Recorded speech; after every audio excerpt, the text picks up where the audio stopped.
Les épreuves du bac sont menacées par un mouvement de grève des surveillants. Une mobilisation nationale prévue lundi à l'appel des syndicats de l'éducation. Ils dénoncent, je cite, la surdité du ministre Jean-Michel Blanquer et des pressions aussi de la part de l'administration. Justine Rex. L'épreuve marque une étape dans la scolarité des élèves. Le baccalauréat, tout un symbole, mais la tenue de l'examen pourrait bien être perturbée cette année. L'intersyndicale enseignante appelle à la grève pour la première journée d'épreuve. Dans son viseur, la réforme du bac prévue pour 2021. Jamais le ministre n'a accepté d'ouvrir des discussions. Il n'a jamais voulu entendre nos analyses sur les risques d'une explosion des inégalités au travers de la réforme du lycée et du bac. Le ministre Blanquer porte une lourde responsabilité à la situation de blocage dans laquelle nous sommes aujourd'hui. 743 000 candidats cette année, 4 millions de copies, surveillées et corrigées par près de 175 000 correcteurs et examinateurs. Difficile de prévoir l'ampleur du mouvement, alors dans les établissements, on s'organise. Les chefs d'établissement recrutent des surveillants enseignants, comme habituellement. Et s'ils ont estimé qu'il fallait avoir un pool de surveillants plus important, ils les ont recrutés. Si une grève des surveillants pour le premier jour du bac avait bien lieu, ce serait alors une première depuis 1968. Et pour en parler plus en détail, notre invitée, bonjour Julie Mleczko. Bonjour. Merci d'être avec nous sur France Info. Vous êtes la rédactrice en chef de Studirama.com. Dernier week-end de révision. Quels conseils est-ce que vous donneriez à des lycéens ? Alors, je n'ai pas de recette magique, évidemment. S'ils n'ont pas révisé un petit peu avant ou s'ils n'ont pas étudié régulièrement dans l'année, ça va être difficile, évidemment. Un week-end de bachotage ne suffit pas, à moins qu'on soit très, très bon. C'est possible, il y en a qui y vont au talent, il y en a qui y vont un peu au bluff. Bon, alors là, il ne s'agit plus de réviser 10 heures par jour, samedi et dimanche. Il faut aussi s'aérer l'esprit parce que je pense que plus on révise, plus on stresse, finalement. Surtout comme ça, en ramasser sur un temps court. Je pense qu'il faut réviser à partir de fiches. On n'est plus dans les cours, etc. On est sur des choses synthétiques pour aller à l'essentiel et pas arriver les mains vides, j'ai envie de dire. Notamment à la philo, on commence la philo lundi matin. Donc voilà. L'année dernière, le taux de réussite, c'était 88,3%. Est-ce qu'on peut encore rater le bac ? Mais on peut encore.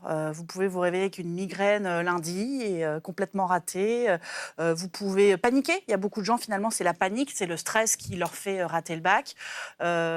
Et puis même des bons élèves, parfois, le ratent. On ne sait pas pourquoi. C'est vraiment, je pense, ce stress dû aux examens, à cette idée de... on me met à l'épreuve, là, sur une semaine, et on n'est pas forcément habitué, finalement.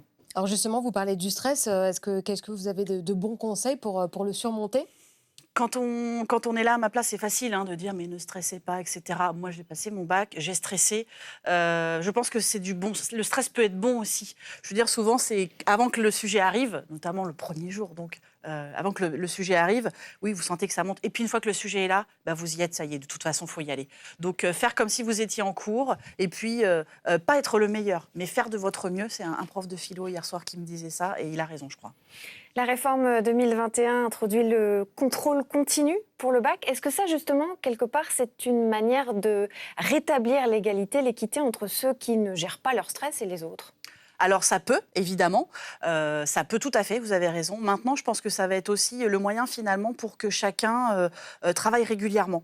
Et je trouve ça beaucoup mieux, il y en a à qui ça ne va pas plaire finalement, mais je trouve ça beaucoup mieux de demander des efforts réguliers aux gens plutôt que toute l'année peut-être être moyen, se laisser aller et tout donner sur un coup de collier parce que finalement, on se prépare au supérieur, à la vie, j'ai envie de dire, à la vraie vie qu'on va avoir après et que donc, oui, l'effort, c'est en continu pour moi dans la vie, quand on travaille. Donc, ça va mettre ça en place et je pense que c'est une bonne chose. Alors justement, avec tous ces changements, est-ce que le bac a toujours la même valeur ?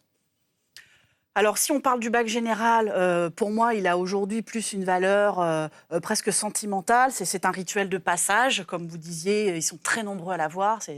Maintenant, il faut aussi penser aux autres. Je pense au bac techno, mais surtout au bac professionnel, où là, les gens, avec ça, ils vont aller travailler, ils vont aller sur le marché du travail. Donc, évidemment, c'est une étape extrêmement importante pour eux.